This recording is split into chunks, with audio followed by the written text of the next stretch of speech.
Beberapa spekulasi mulai muncul perihal kasus menjerat Irjen Verdi Sambo. Terbaru, muncul adanya grafik menampilkan potret Irjen Verdi Sambo. Beredar luas sebaran peta grafik berjudul, Kaisar Sambo dan Konsorsium 303, di masyarakat melalui media sosial. Sebaran ini terdiri dari 6 halaman dan menampilkan sejumlah nama anggota Polri perwira tinggi, menengah, dan pertama lengkap dengan jabatannya. Ada juga nama-nama dari kalangan sipil yang turut masuk dalam bagan.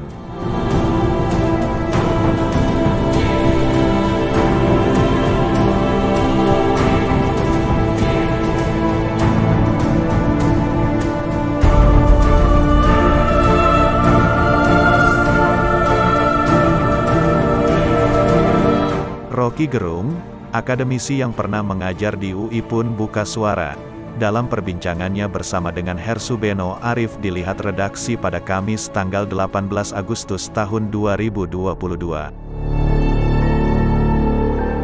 Ya, itu saya dapat kiriman itu juga dan membaca peta yang entah siapa yang buat itu, mapping tentang apa namanya, sebut aja Kekaisaran Sambo apa-apalah gitu. Dan terlihat bahwa keadaan belum bisa dikendalikan oleh Pak Sigit itu bahayanya tuh. Dan semua asumsi nggak bisa diuji, semuanya tetap hipotetik tuh. Gambar semacam itu kan gambar yang membahayakan sebetulnya, karena orang langsung percaya karena menganggap tidak ada keterangan yang bisa dipercaya. Maka peta-peta semacam itu, gambar, video, grafik, akhirnya masuk di dalam masuk sebagai faktor atau alat analisis terhadap keadaan kepolisian. Padahal sebetulnya kepolisian bisa memang fungsi kepolisian adalah membaca semua kemungkinan untuk bisa menerapkan semacam SOP itu. Nah, sekarang orang membayangkan ini SOP siapa nih yang disebut gambar tadi itu, dari Sambo terus keluar kemana-mana tuh. Apakah Sambo sekuat itu untuk mengatur aparat sampai ke bawah? Itu pertanyaan pertama. Kalau Sambo kuat, lalu mekanismenya apa? Itu pakai mekanisme pelaporan atau sekedar mekanisme uang gitu? Apakah komando itu juga berimpit dengan tebalnya amplop? Jadi semua ini akhirnya memberantakkan lagi keinginan kita untuk melihat reformasi internal. Tetapi kita mesti ambil poin positif bahwa publik men-share itu dalam upaya untuk mempercepat proses-proses mitigasi kekacauan di Polri sendiri kan.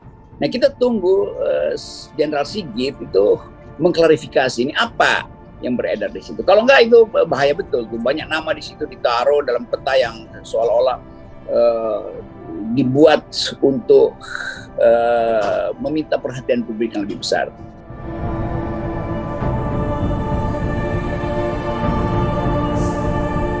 Grafis Kaisar Sambo ini pun sudah masuk dalam radar pemberitaan media, dari situs IDN Times misalnya yang menerbitkan artikel tentang desakan agar Polri mendalami grafis Kaisar Sambo itu, pun juga dari situs Liputan 6.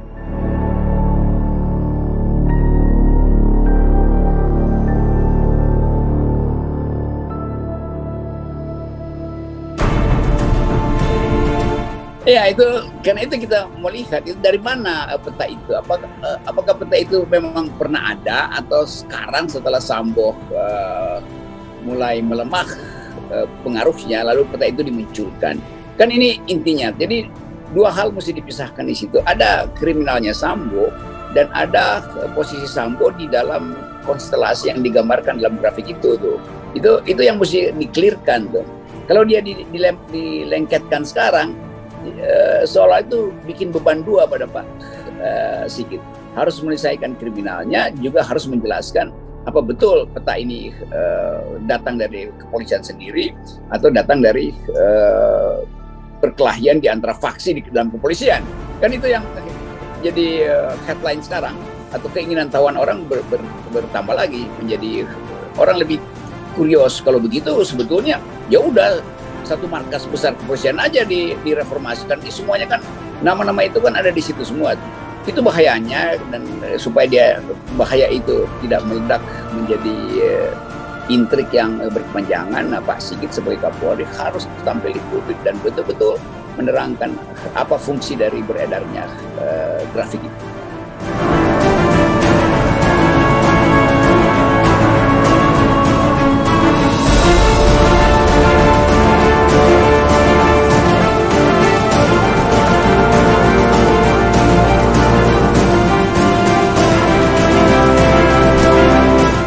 Peristiwa ini menjadi perhatian publik yang amat sangat. Saya melihat tinggi sekali perhatian publik terhadap peristiwa ini. Masyarakat memperhatikan, sehingga sejak awal saya sampaikan usut tuntas, jangan ada yang ditutup-tutupi, buka apa adanya. Iya. Ini penting karena publik ingin melihat Polri bisa menyelesaikan masalah ini atau tidak, dan alhamdulillah selesai. Ini cukup bagus.